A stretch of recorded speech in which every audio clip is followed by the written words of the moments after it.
Hello and welcome to Nature Live Online. I'm Alison, I'm your host for today. Now, if you are new to Nature Live, we're the online version of an event that usually happens at the Natural History Museum in London, where we give our visitors a chance to meet and speak with some of our scientists, researchers and curators, so you can find out a little bit more about the work that goes on behind the scenes here. Now, today is International Day for Biodiversity, where we're celebrating the tremendous, wonderful variety of life on our planet. So we thought we would talk about a group of insects that don't typically get the love and the attention that they perhaps deserve, the wasps. I'm going to be joined by one of our principal curators, Gavin, a man who knows his wasps. I'm going to find out all about these wonderful animals. Now, I've got lots and lots of questions for Gavin, but I know that you do too. I know some of you have already posted questions in the comments section. Please don't be shy. If you do have a question at any point during the show, post it in the comments. We know we get very, very many questions. We'll do our very best to answer as many of them as we possibly can. But let's meet our scientist, Gavin. Hello, are you there? Can you hear us? Good morning. Yes. Hello. Brilliant. Thank you so much for joining us this morning. We're talking about your favourite subject, but first of all, let's find out about what you do at the museum. So I'm principal curator in charge of insects, which is an amazingly privileged position to be in. I'm in charge of the insect collections at Natural History Museum. So that's about 35 million insects. So it's quite a big collection. We've got a big team of curators working on them. This is part of our collections here. And as you can see, it's a huge collection of insects stored in drawers, in cabinets, and on several different floors. I work mainly on wasps. My particular interest is in a group called Ichthyomonidae, which we'll come upon later. But basically, dealing with about 1 million or so specimens of wasps and trying to describe new species and understand something about their biology, their distribution, that sort of thing. It's brilliant, and we definitely keep you very busy. But you have found some time recently to actually to co-author a book, haven't you? Tell us a bit about that.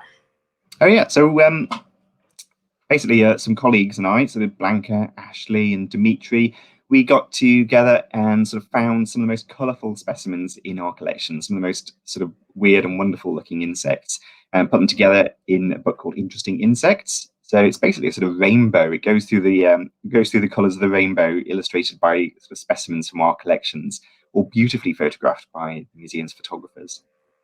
And do any wasps make it into the book? I did sneak a couple of wasps in. I did obviously want it to be called Interesting Wasps, but no, I had to include all the other insects as well, apparently.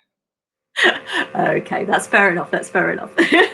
Now we're going to focus on wasps today, but what exactly are wasps? How many different species are there? So wasps, actually, I mean, you know, if we're talking about biodiversity, basically wasps are a huge component of biodiversity. There's hundreds of thousands of species of insects out there that we sort of call wasps. I mean, we don't have a good name for them all, so I'm tending to lump a lot of different things into wasps here. It's basically insect order Hymenoptera. So this is one of our display drawers from the museum, and it shows sort of ants, bees, and wasps. And if you think, you know, you're used to the sort of paper wasps that build their lovely nests and have loads of fans, I know, and then you've got some ants and bees, and they're basically also sort of evolved from wasps. So the sort of standard diversity of wasps is sort of represented in that drawer by a whole bunch of different body shapes, but you can see they've all got a sort of sting or ovipositor for laying eggs, and they've mostly got long antennae, and they've got lovely sort of constriction and narrowing there between the thorax and the abdomen, the fashionable wasp waist. That's a good feature of wasps as a whole, and all the things that are sort of related to wasps. There's our favourite there. Let's get this one out of the way, because I think people are quite keen to talk about their stings. Do all wasps sting? So, I mean, basically, almost all wasps have a sting of some sort. That most species, out of these hundreds of thousands of species that we're pretty sure are out there, most of these are not going to be stinging you. What they'll be doing is injecting an egg and some venom into or onto a host. So basically, a lot of these things are stinging little caterpillars, beetles, flies, things like that. It's just a few species that are capable of stinging us, and that's where. So the venom they have is dual purpose. A lot of the time, it's for subduing their prey, other insects, and it's in some species defensive. So it's to defend their nest and to get rid of you. So yeah, only a few species, but obviously they tend to be quite conspicuous, and we notice them. We do. We've got quite a few questions about wasps. We had Summer, aged 5, asks, why don't wasps die when they sting like bees do? And a similar sort of question, Violet, aged 8, wants to know if they have unlimited stings. So they do. I mean, basically, a wasp can sting as often as it wants, almost. Although it will basically only has a certain amount of venom. So when that runs out, it's got to make some more. But it's actually the same for most bees. People often think that bees die when they sting you, but that's only really one group of bees. It's only honeybees that die when they sting you. All the other ones can quite happily sting you lots of times as well. It's an effective sort of defense weapon. And the thing about a wasp's sting is, I know it's kind of painful, but it's not particularly toxic unless you're allergic to them. So it's really just there to sort of tell you to go away. It's causing pain. It's not really there to injure you as such. But yeah, I know it is a quite bad sting. It's very effective at getting you to go away. Yeah, that's the reason for it. It is extremely effective, and of course lots of people are very nervous of wasps for precisely that reason. We've got lots of questions asking for advice for children scared of wasps. How can we make them less scared? So obviously I would say most species, if you see a sort of a wasp zooming around, most of the time they're not going to do anything to you. They're just interested in food for themselves or food for their young. Also, if you think it is kind of nasty being stung, but once you've appreciated the beautiful nests they make, hopefully people the beautiful nests they make, the amazing way they look after their young, the societies they live in, maybe you could respect them a bit whilst keeping a little bit of a distance. That's good advice. And throughout this talk, we'll convince some people that wasps are wonderful animals and not to be feared. The image we saw earlier, the familiar stripy yellow and black wasp, the common wasp, that's the wasp that we all know and love. But they're not all that colour, are they? They're not all yellow and black. It's a huge variety, isn't there? There are. I mean, there's a fair number of species of yellow and black, and that's a popular colour pattern up in Europe. But this is a fantastic tropical wasp, a cockroach hunting wasp called Ampulex compressor, just showing some of the amazing sort of rainbow of colours that insects can have. I should point out I'm red-green colourblind, so I don't quite appreciate all of its colours here. But yeah, basically any sort of colour you can think of, there's a wasp out there which looks like it. Amongst these hundreds of thousands of species, there's an immense variety of colour patterns. It's absolutely stunning, that one. Trust me, Gavin, it's just very, very beautiful. It does have a bit of a dark side, this wasp, which we'll come on to talk about a little bit later on when we talk about your specialism. But I wanted to talk a little bit about the amazing structures that some wasps build. They build themselves some brilliant homes, or nests, as they're probably more accurately called. Why do wasps build nests? So, I mean, basically, a wasp nest is there as a sort of safe environment to bring up their young. It's much like your own home in that respect, I suppose. We've got, and they're very versatile builders. There's different groups that specialize in different building materials. So you've got potter wasps represented down the bottom there by there's a potter wasp building its little clay nest.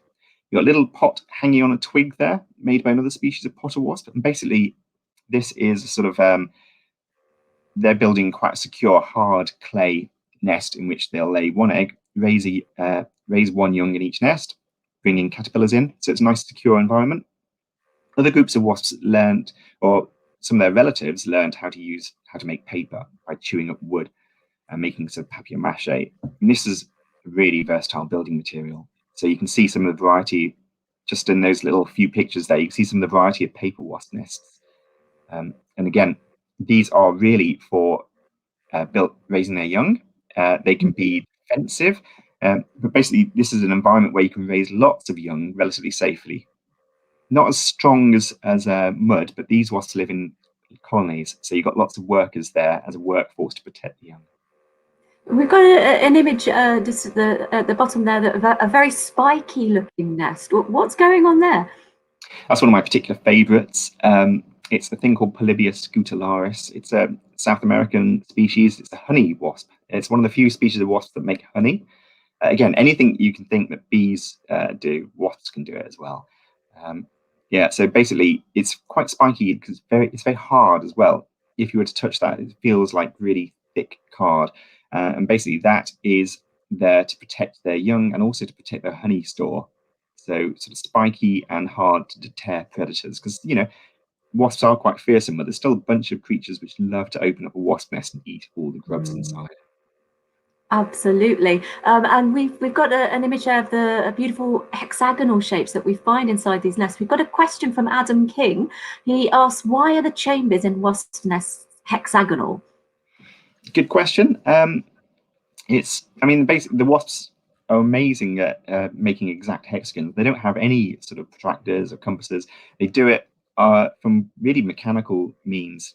It's a way of packing together their little cells where they raise their young to maximize the space. So there's no gaps between. I think we've got, so there's a nice little illustration of what's happening to produce hexagons. Really, you've got a sort of cylindrical larva or maggoty sort of young of a wasp. It's roughly cylindrical. You need to raise it in a cylinder. But if you have cylinders of the same diameter, you can fit 6 around one.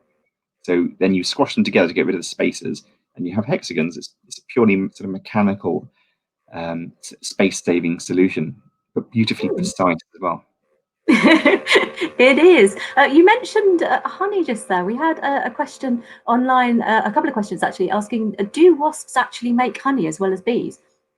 Yeah, they're not as spectacularly successful at it as bees, but I know of 2 species in South Central America. There may be some others, but yeah, some of them do for the same reason that bees make honey, which is to have a store of energy to get them through lean times. So you can sort of imagine if you're a wasp in a forest and then the dry season, there's not many insects to feed on. They've got a honey store instead. And wasps, bees really, I know they've got a lot of fans. Everyone loves bees, but I will just, my take on bees is that they're sort of vegetarian wasps, essentially. They are a bunch of wasps. They stopped eating flesh and they started eating pollen instead, which is also full of protein. So it's just vegetarian wasps. I love that, vegetarian wasps. Where do wasps tend to build their nests? Is it always above ground? No, it's a lot of them do. So hanging off twigs, branches, and the undersides of leaves if they're very small. But some also nest in underground in holes, often sort of starting out in a sort of old badger hole or something like that, or even a mouse hole, and then expanding. So your classic sort of common wasp is ancestor. In the wild, it's really a hole nester, so it lives in the ground. But they're really well placed to take advantage of sheds and loft spaces and things like that, which are basically holes, which they quite prefer to build their nests in. They can also, just some of these underground nests can be massive. I've seen these photos from Australia of like common wasps, which have ended up being the nest being a couple of meters long, or whatever, with up to 1 million workers. So they must have to excavate quite a hole, actually. Yeah, they can be quite opportunistic as well, can't they, in where they put their nests. We've got a lovely example we can just show you now. Yeah, classic Edwardian habitat for wasps. Sadly, there's not many bowler hats around these days for them to nest in. But no. But if you, basically, if you stick up something that's a suitable size, a wasp might think that's a nice place to nest. This was from Lord Walter Rothschild's gardener's shed, apparently, near Tring. So this is now in our collection. It's on display in the central hall. When we, one day we'll be able to get in and see it again. But yeah, very opportunistic things. Also, I've seen some amazing nests made out of different coloured paper, because they will. The loveliest example I saw was one which had been chopping up some fluorescent yellow jacket and then incorporating it into its nest. That's brilliant. They use all kinds of different materials to build their nest then. We've got, very versatile. We've got one in museum collection, which is made out of wool. It basically chomped up some woolly jumper and a tweed jacket and made a rather purple nest. It's very beautiful. Charlotte, age 7 or 9, was asking how big a wasp's nest is. I guess they really vary in size then, in that case. Absolutely. Yeah, very variable. So there's thousands of species that make some kind of nest. And some of the little tiny potter wasps will make a nest, a little clay pot that's only like a centimetre across. Whereas some of the really big common wasp nests can be a couple of meters long, but most of them somewhere in the middle. I mean, the wasp nest that we see in this country, they don't have, it's not warm enough in this country for them to get to make a nest that's really big. So they tend to stop at a certain size, and then it's the end of summer. And then these really big colonies, the big social wasps, are all members of the colony responsible for building the nest? Yeah, so all the workers will take turns at different parts of their life. They'll specialize in sort of building or in hunting. Basically, they don't have really different soldier castes or worker castes like some ants do. They're just sort of, they have different, each wasp can do all the different jobs that are required to keep a nest going and to feed all those young. And we've had a question coming in asking how many wasps can live in one nest or one colony. So the largest I've heard of are some of these common wasps that were introduced to Australia by accident. They did rather well down there, and I think there's been estimates of up to 2 million wasps in a nest, but much smaller numbers generally. You know, you're talking about a few thousand at most in your standard nest. But I mean, down to those little potter wasps is just one wasp in a nest. So there's again a huge variety. And how do they look after their young? Are they quite good parents, quite good mothers? I mean, that is one of the keys to wasp success. They're amazing mothers. They really look after their young. Here's some little paper wasps, Polistes, and they're listening out for when the larva is hungry. It scrapes on the side of its cell with its mouth parts, with its mandibles, and the wasp hears that and knows, okay, that's a hungry one. We'll feed that one. And we'll come on to some. I think we've got some great examples of how some other species of wasps are also amazing mothers, but in slightly more gruesome ways. Yes, slightly more gruesome. We'll come on to that. So we've got lots of questions. We'll take a few questions from online. Lots of questions about baby wasps. How big are they? And can the baby wasps sting? No, so it's only the adults that can sting. The young larval wasps are basically just a sort of food processing sac. They've not got many features really. The little egg is just a couple of millimeters long. Then it hatches into a larva. But by the time the young wasp, the larva, has fully fed, it's the size of the adults. Then pupates. And in that previous picture you saw some sort of white domes over the tops of the cells. That's when the wasp larva has been fully fed, and then spins some silk as a protective little sort of cap, and then it metamorphoses into an adult pupate. We've got lots of people asking about the lifespan of wasps. How long do they live generally? So, in your typical worker wasp, they work really hard. They basically they exhaust themselves and they only live a few weeks as adults. But the queen wasp, I mean, she's got to keep going for maybe 18 months, something like that. So, if she's lucky enough, so in the summer, the wasp nest produces mostly workers, but then at a certain point in the summer, they'll produce queens, and they go out and they spend the winter hibernating somewhere safe, hopefully. And then in the spring, they pop out and they start their nest, and they keep going through the summer. So yeah, they've got quite a long lifespan, but not many queens make it that long. It's pretty tough out there. I'm sure you're all so sympathetic to those. Oh no, we love wasps. So we've got a question coming in. Are all wasps female or mostly female? Yeah, so in these wasp societies, these paper wasps, the social wasps, most of them are females. They don't want to.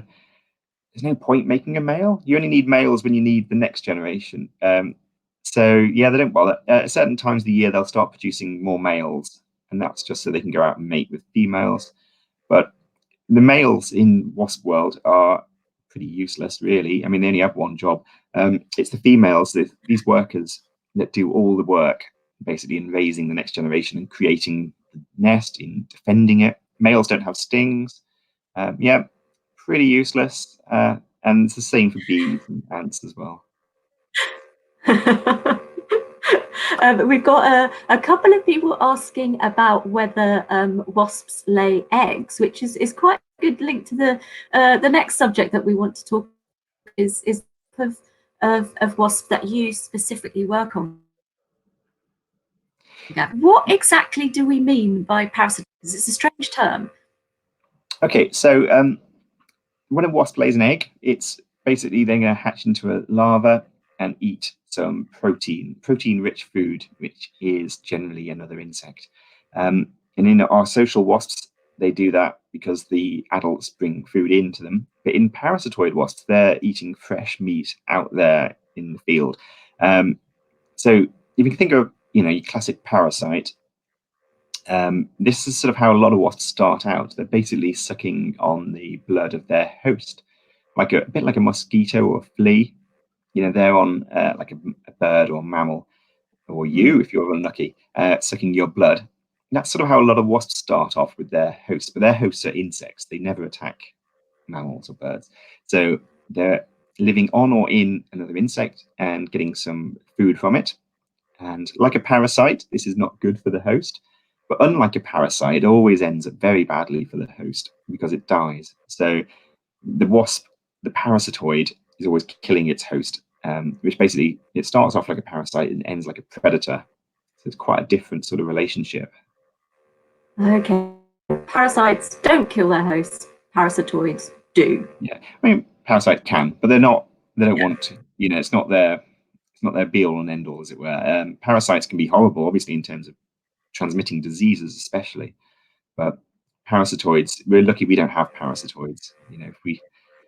Whereas if you're a caterpillar or beetle, there's kind of a good chance that you're going to get killed by a parasitoid wasp or fly. So talk us through the typical life cycle of a parasitoid wasp. So here's a lovely common British species. It's called Agrippon flaviolatum. And what it's doing here, this little wasp, it's a very beautiful little thing, very elegant. It's snuck up on this caterpillar. It's a little winter moth caterpillar. This is my colleague Mark, who had these in his house. Basically, it's snuck up on the caterpillar, and you can see there it's jabbing it. It's got its abdomen all the way under its body, and at the end there's sting, or the ovipositor. So many wasps, great majority of them, the sting is actually there mainly for laying an egg. So the egg, it squeezes an egg through that, in this case, into the body of the caterpillar. And then it flies away. And the caterpillar goes about its business as usual, eating leaves, and you wouldn't know that anything was wrong. But inside is this little wasp egg, which then hatches, and you've got the wasp larva inside, gradually eating the caterpillar. And they don't always lay their eggs inside, do they? Sometimes it's on the host, isn't it? We've got an example here. What's going on here? So many different examples. I mean, there's loads of different ways wasps can develop in or on their hosts. And this is just from my garden. So excuse the relatively poor quality of the photos. This is with my phone down the microscope. But this is just a little caterpillar, shuttle-shaped dart, I think, from the garden. And you see a little bunch of sort of objects on it. And that little bunch of wasp larvae derived from some eggs. This is a tiny little wasp. It laid a bunch of little eggs on the caterpillar, and they've hatched. And then there are these little tiny larvae starting to suck the caterpillar's blood at the hemolymph. And it's great for, well, it's not great for the caterpillar at all. Pretty terminal for the caterpillar. But for us, it's great because we can see what's going on. This wasp's lifestyle is all exposed. You can watch them develop, which I did because I got to see various bits of its biology that I've never really actually seen. I've just read about. Fantastic. So they start out with these eggs. They develop into larvae. That's the next stage. Do they spin any kind of cocoon? Yeah. So most wasps spin some kind of cocoon. Different ways of doing it. So in this shot here, the caterpillar has now, the wasps have finished feeding on the caterpillar and they've dispersed. So they've moved to different bits of its body to get a bit of space. and then they've started to spin their cocoons.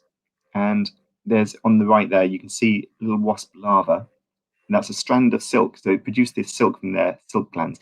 In these particular wasps, it comes out their bottom. It's very unusual. I mean, most wasps and bees and they spin silk from their mouth, but these wasps produce it from their bum. So basically, little strands of silk which they form their cocoon from. So there you go. And this particular wasp, Euplectrus, it only makes a kind of messy little cocoon. It probably keeps, well, I guess it's designed to keep things like ants away from the pupa. But also, this is the bit I was really pleased to see, because again, I'd read about it but not actually seen it. Wasps and bees and their relatives, they can't actually defecate, they can't poo until they've finished feeding. So as the larva is growing up, all this food is coming in and the waste is backing up. And right at the end, when it's ready to pupate, the gut connects. So there's the hind gut connects to the midgut, and then all the poo can come out at once. And that's because you don't want, if you're sitting on the caterpillar eating it, you don't want to be smearing it with your own poo. So they wait, and then there you go. There's a big drop of its poo coming out, which is quite. I was quite excited to see it. I have to be honest. I'd never given the wasp poop much thought. No, Brilliant. not many So that's people have. Dark blob there. That's fantastic. Very, very good to know. Now, Gavin, it seems like a very, very grim lifestyle.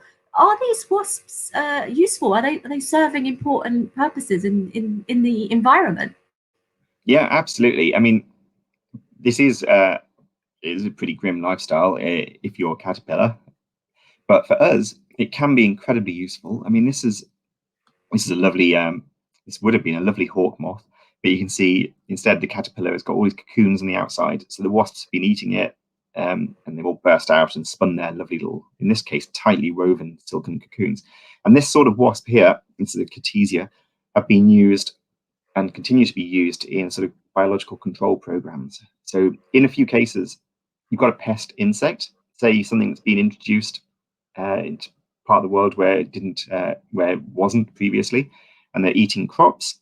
You then want a wasp that comes along and only attacks that one species of insect, and hopefully will destroy it, like a sort of targeted insecticide. Because these little wasps are flying around, sniffing their host at very, very low concentrations. They're incredibly sensitive to the smell of their host, so they can find them and also wherever they're hiding. So they can be incredibly effective at finding these pest insects and destroying them.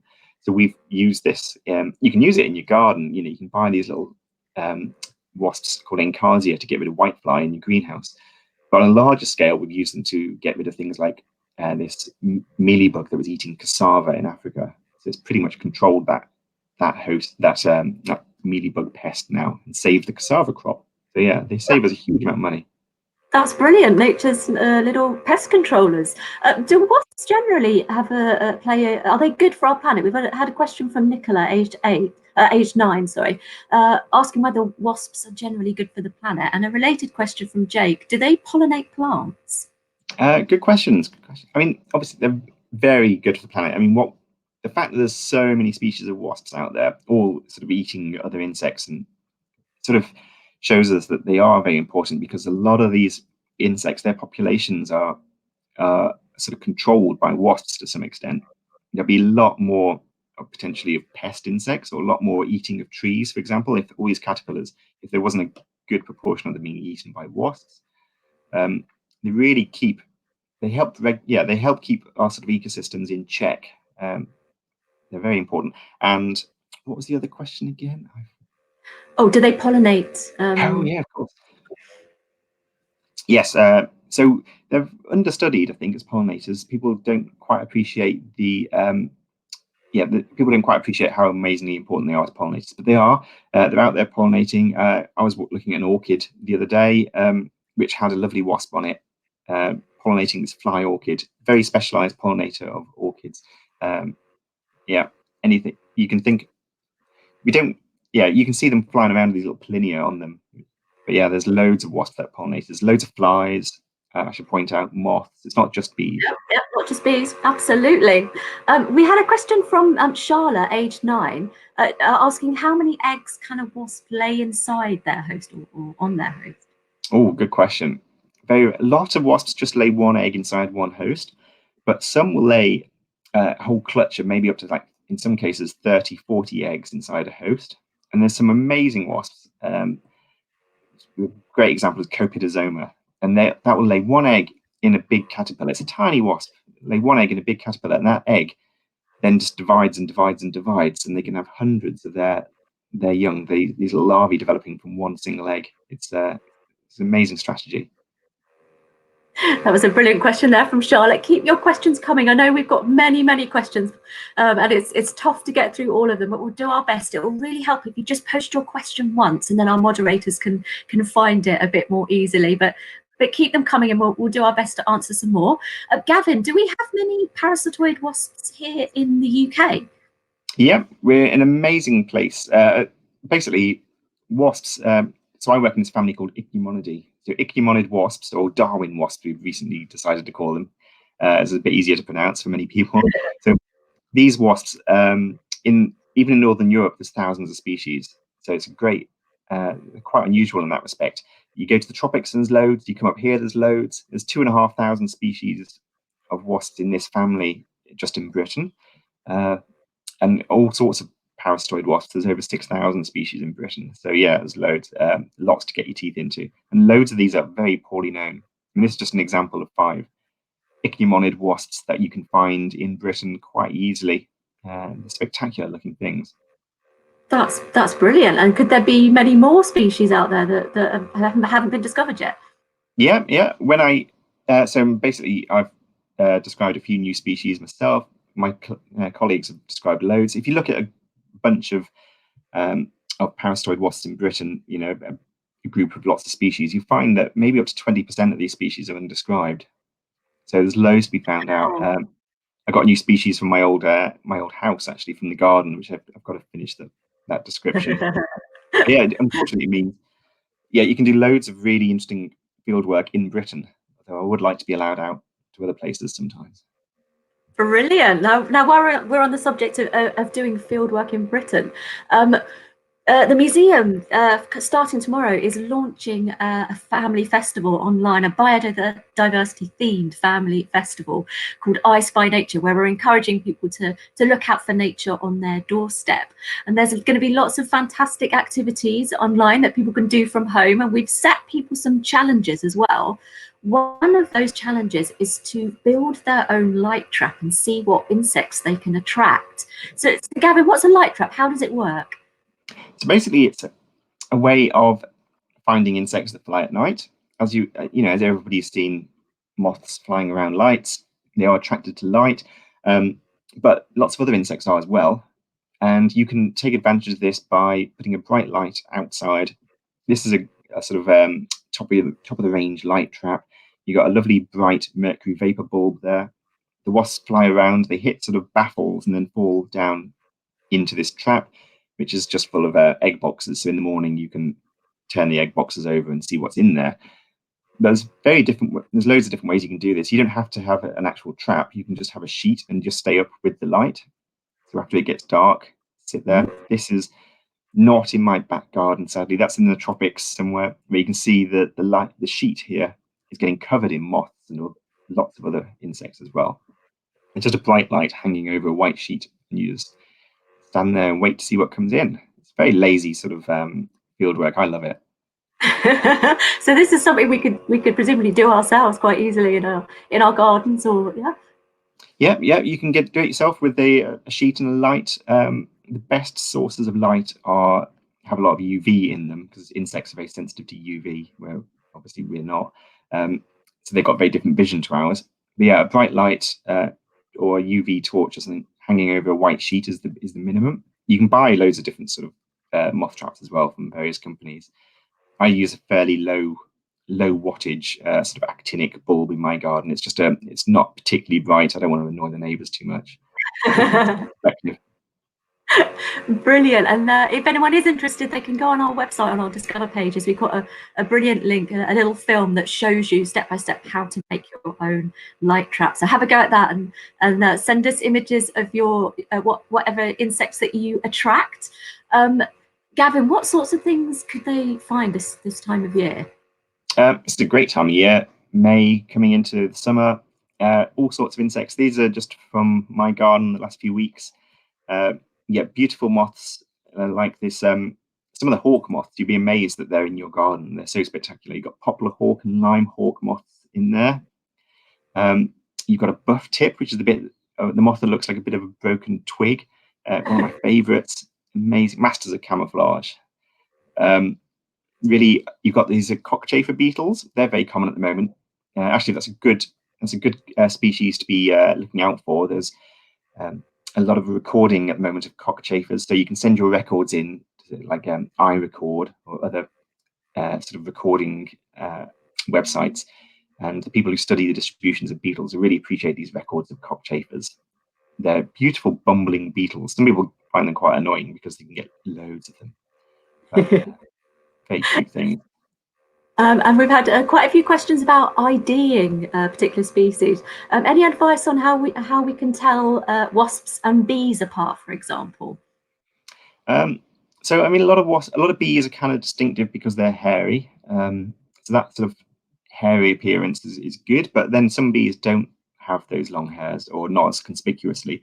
You can tell them most easily, I suppose, by the fact that they've got. I would look at the pollen baskets, because obviously the worker bees and the queens, they've got they have to have specialized structures to stick all the pollen onto to take back to their young. So many bees, it's their hind legs, which are sort of flattened and quite wide. But some species, they put the pollen on the underside of their abdomen. So it's like a big sort of yellow puffball at the back. Yeah, that's the easiest way of telling them apart. But some of these little bees, the little shiny sweat bees and things, they can really look quite wasp-like, which is perhaps betraying the fact that they really are just sort of wasps. Vegetarian wasps. Yeah. We've had a lovely question from Evie, aged 8, asking, what can we do to support wasps in our gardens? Oh, leave them alone, I guess. If you really like, if you're interested in lots of parasitoid wasps being in your garden, or a big diversity of wasps, it's really about keeping a diversity of plants for the caterpillars to eat, and the flies and all the other things that the wasps attack. Anything you can think of. So just outside my house, just outside my window there, I've got a cherry tree with loads of aphids on it, and those aphids are being eaten by hoverflies, and then those hoverflies are being eaten by wasps, which lay their eggs in them, things like that. So just, yeah, this sort of diversity encourages. You need to encourage diversity, because not just for the wasp, but for the sake of all the other insects as well. We've got to have loads of caterpillars so we can get loads of wasp food. That's brilliant advice. We've got a few more minutes left, so we can answer some more of the brilliant questions that are coming in from our viewers. So we've got a question from Emma asking how long wasps have been around for, or how long they've been on our planet. Do we know? Good question. I'm really ropey with my time periods, my geological history. We think we know of sort of the plant-eating relatives of wasps. They're called sawflies. They're like the primitive Hymenoptera, and we've got fossils of those going back to the Triassic, so that's pretty old. I think all these parasitoid wasps and then social wasps, they really took off in the Cretaceous. So around the time of the dinosaurs, the classic sort of flowering plants started to evolve, and then things that eat the flowering plants, and then the wasps that eat the other insects. That's but we're pretty sure they actually started diversifying way back in the Permian, but we don't have the fossils yet for the wasps. And a question linked to that: do parasitoid and social wasps have a common ancestor, and when did they diverge? Yes, they do, and that is probably that divergence. I think is way back in the Cretaceous, and I would love it if I could remember when the Cretaceous was.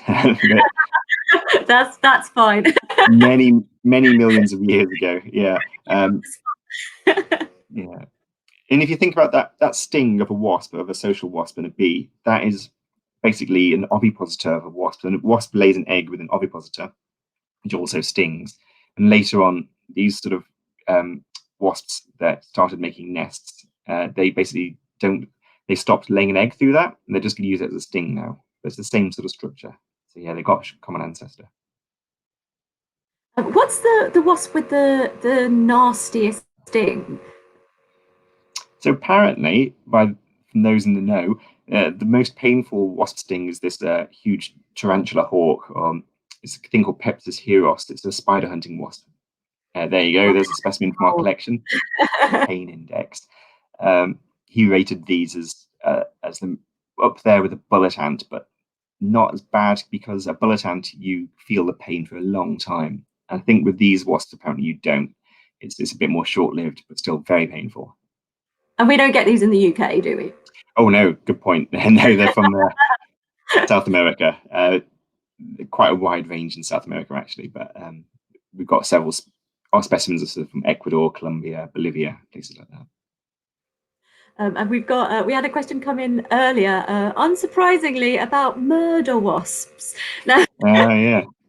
we mean the giant Asian hornet here, don't we? The so-called murder wasps. Can they kill you? They've never been convicted. I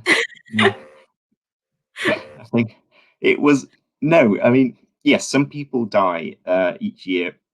Classically, usually in China, there's large population. These things are reasonably common in China, Japan, and Korea. Although not that common, actually. I think you don't sort of just see them everywhere. But yeah, I mean, the thing about these hornets is they've got they're physically quite large, so they inject quite a lot of venom, which is painful. And very occasionally, somebody gets stung by a whole bunch of these, and it's just a lot of venom, and it kills them. But this is very rare. They are kind of, as hornets go, they're a little bit exceptional in that they hunt in packs because they raid beehives. So yeah, you can get stung by a whole bunch of them. But no, it is very rare, and I think murder hornet is a very unfortunate name for this. They're no more likely to sting you than any other wasp, to be honest. I mean, people I know who've been out in the field say these things are usually quite reluctant to sting you, the giant hornets. I was going to say we probably don't. There's been a lot of press about them recently, but we don't have to worry about them. They're not they don't deserve their bad reputation. No, and also you're not going to see any unless you. So one thing that people need to be reassured about really is that this is an Eastern Asian species. It's never turned up in Europe. A few seem to have become established in North America recently, and they may have already got rid of them. At least they got onto these giant hornets very quickly. They detected them, identified them, and then set up monitoring really rapidly. So and they've caught a few. They've killed them. So we'll see whether there's more out there, but there's no sign at the moment of like an invasion or anything. But famous last words. We've had a lovely question from Amber, age 10, asking how can we conserve wasps? And linked to that, Hudson was asking, are there any species of wasp that are near extinction? Oh yeah, really good questions. We think so. A lot of these wasps, because they're eating, particular insects, some of them are very specialized, and they can only survive if their host survives. So there's a lovely example. One of my favorite little wasps, one of my Ichnimonids, which we have specimens in the museum from like the 1800s, and it attacks a moth called the festoon. And the festoon became really rare at one point in the early 20th century, and then the wasp seemed to disappear. And then just last year, so I thought it was extinct in this country, and just last year somebody posted a picture on Facebook showing the wasp. Either it's hung on there or it came back. So that's good news, but sadly, we're probably losing quite a lot of species of wasp around the world, but we just don't know because we're not monitoring. We're not really understanding enough about their biology in many cases.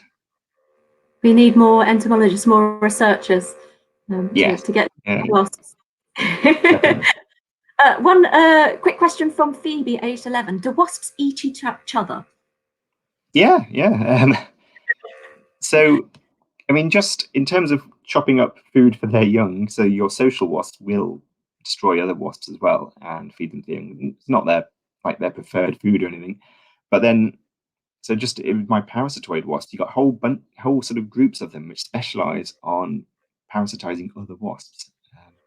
There's like hyperparasitoids. So you can get the wasp living inside a caterpillar, which then another wasp comes along and lays its egg inside that wasp. It's very specialized. And we've got Nickety-monid wasp, one of these parasitoids, which attacks the common wasps in their nests. And I've got a colleague in New Zealand who's looking at these, because obviously common wasps got introduced and they're out of control. So they're looking at various other wasps that might help control that wasp. So that's incredible. Wasps inside other insects. Yeah. We've got a question from Mally, age 10. Do wasps shed their skin? I assume that's a reference to growing. I know some insects as they grow, or some arthropods as they grow, they shed their skins. Wasps don't. No. So the thing about insects, when they become adult, they don't. I mean, that's their fixed body shape and size then. They live in that until their body gives up, really. But when they're growing up as larvae, they do shed about 5 times. I think that's the standard wasp number. So we call them instars. They're different growth periods. They grow to a certain point and they can't fit in their skin anymore, so they shed it and go to the next one. And some of these wasps actually take the opportunity to actually change their body shape quite radically. It's amazing for early young larvae of wasps, which look like little aliens inside their hosts. They go around these caterpillars or other hosts with these huge mouth parts, these huge mandibles for destroying other wasp larvae. Sometimes with a little tail. And then as they grow up, they just become more standard maggoty shapes. They really are incredible creatures, and it's been fantastic learning about them today. We're almost out of time. I did just have one final question that I wanted to put to you, Gavin, and it was whether you had any tips, any advice for any budding entomologists out there. Yeah, go for it. I would say, just look around. I mean, okay, we're in lockdown still, partial lockdown at least. Entomology is a brilliant hobby for even if you've only got access to a tiny bit of land or just going outside into your local park. If you've got a little spot of earth somewhere, you've got insects. My garden is full. It's only a small garden in the suburbs, but it's all sorts of insects right outside my window. Just study them. Ideally, you need to, on a very practical level, get a net and get some tubes if you really want to get into it. That's basically all you need. Camera's nice. I don't have a decent camera, but just get out there, look at insects, and they do fly, so it is good to stick them in a tube or something to have a closer look. But they're an amazing hobby, and many of us get into insects from other groups. I mean, I was into birds, and still am, but it's good. Sometimes you see there's a long summer. The birds, they're not getting more diverse as the summer goes on, and you start looking for other things. And that's when you've got these thousands of species of insects there. Well, indeed, thousands of species of plants, but I'm going to go for insects. A rewarding group. They are a wonderful group, and there's such a huge variety out there. Well, unfortunately, we are completely out of time. Gavin, thank you so much for sharing your passion for wasps today. It's been brilliant. Thank you very much. Bye, Gavin. Thank you. Hi. Thanks. And thank you to you, our audience, for all your fantastic questions. I apologise if we didn't get to everyone's questions. We did as many as we could. I know lots of you were really, really keen. So thank you so much for sending those in. It's absolutely brilliant. If you want to take part in our family festival online, Ice by Nature, check our website. There are some brilliant activities that you can do. And as it's International Day of Biodiversity, we've just launched a fantastic new film on our YouTube channel all about what is biodiversity. So you can find out a lot more on our website and also our YouTube channel as well. And we will, of course, be back with Nature Live again next week. We do these every Tuesday at 12 and Friday at 10:30. Next Tuesday, I'm going to be talking Neanderthals with Chris Stringer, so don't miss that one. But for now, I'll say goodbye. Take care, and we'll see you soon.